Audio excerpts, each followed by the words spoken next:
जिगरी दोस्त सच्ची दोस्ती शिक्षा देने वाली कहानी। एक गांव में रोहित और सूरज दो जिगरी दोस्त रहा करते थे।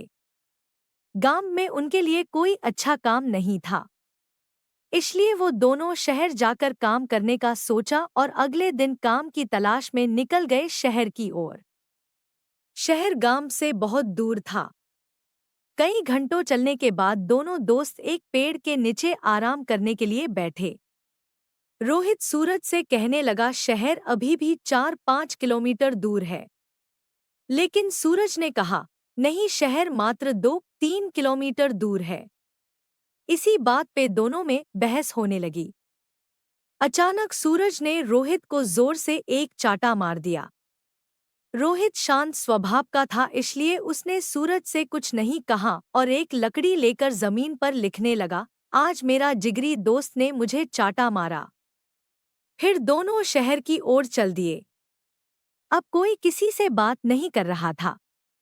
रास्ते में एक छोटी सी नदी आई जिसे उनको पार करके जाना था। सबसे पहले रोहित नदी में उतरा और उसका पैर दलदल में फंस गया। उसने सूरज से मदद मांगी और सूरज जल्दी से भाग के रोहित के पास गया और उसे दलदल से बाहर निकला। फिर दोनों एक साथ नदी पार किया। कुछ दूर जाने के बाद रोहित को एक दीवार नजर आया।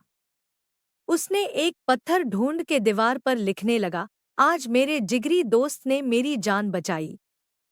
ये देखकर सूरज रोहित से कहने लगा, जब मैंने तुम्हें थप्पड़ मारा तो तुमने वहीं पर जमीन में उस बात को लिख दिया, और अपनी जान बचाने की बात तो तुम नदी के किनारे भी लिख सकते थे, तो इतनी दूर इस दीवार पर क्यों लिखा? तब रोहित ने जवाब दिया कि किसी की बुरी बातें या बुरा करा कुछ भी अपने मन में जमा करके नहीं रखना चाहिए। इससे उस इंसान के प्रति हमारे मन में नफरत पैदा होती है। इसीलिए जब तुमने मुझे थप्पड़ मारा तो मैंने उसे जमीन पर लिख दिया, क्योंकि कुछ देर बाद हवा चलेगी और वो लिखावट मिट जाएगी।